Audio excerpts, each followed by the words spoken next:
So today I'm going to be talking about mistakes that I see a lot of people make in the gym. And these are very important things that you need to know in order to get the most out of your time. You don't want to be going in there, spending hours and, actually wasting your time. So first, I'm going to start off with structuring your workouts.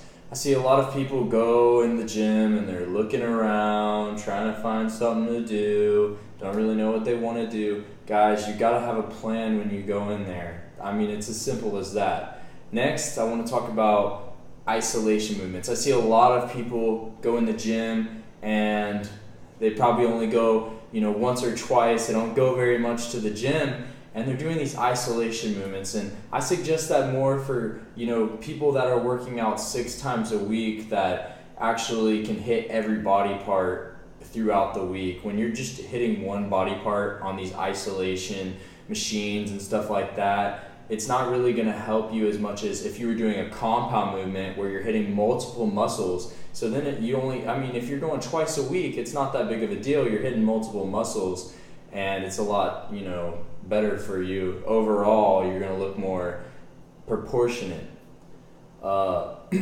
Third, I see people, they go in the gym and they're just killing the reps. I mean, just doing tons and tons of reps. And guys, that is going to put you in a catabolic state, and you don't want to go into a catabolic state because then you're actually burning muscle and your body's using muscle as an energy source. So that just totally takes away the whole point of you actually going to the gym. Now this fourth one, it doesn't necessarily apply to everything, but it's mindlessly listening to maybe a friend or someone in the gym who's trying to give you advice on how to work out. You might believe them because they go to the gym 4 or 5 times a week, but I see plenty of people always in the gym that have no clue what they're doing and making simple mistakes. And, you really want to educate yourself and also kind of, maybe listen to what they're telling you, but then go do your research and actually see if what they're telling you is going to work for you. And this is one that I see such an abundance of, and it's really sad because you could be gaining a lot if you actually knew about this. A lot of people have no clue, but it's, one, slinging around weight.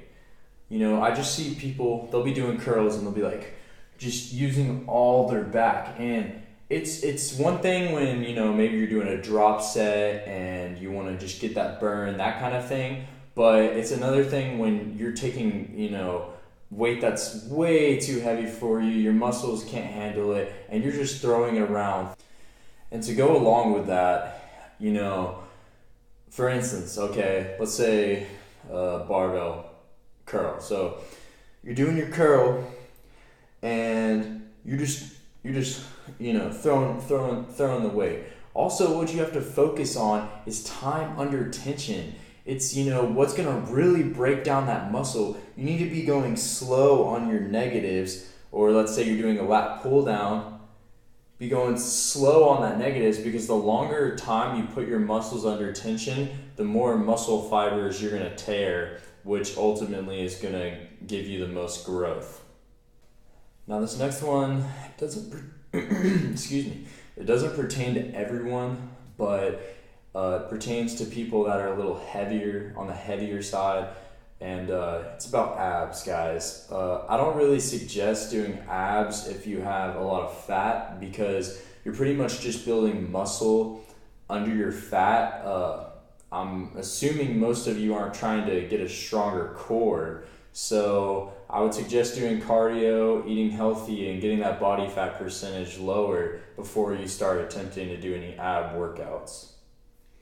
Now these last two don't really pertain to the gym, but it's really so important that you get your diet on track, guys. I know you've heard it a million times, but I used to eat unhealthy, and I thought I was getting gains, but I wasn't really proud of myself until I actually started eating healthy and seeing these fast results. A lot of you guys are going to be upset by this last one actually, but it's rewarding yourself after you go to the gym. Now you should be proud by all means that you made it to the gym, you got your workout in, and you feel good about yourself. So you want to go eat something unhealthy because you did it. You went to the gym today. But that's just really, to me, an excuse for you to eat unhealthy. I believe that you should be able to have a cheat meal every once in a while, but doing this every time you go to the gym just because you went to the gym is not a very good way to get where you want to go, simply. So this wraps up the video. I hope you guys found this information to be helpful to you or maybe someone else you know. Please do me a huge favor and give this a like, and if you want to see more material like this, go ahead and subscribe to me.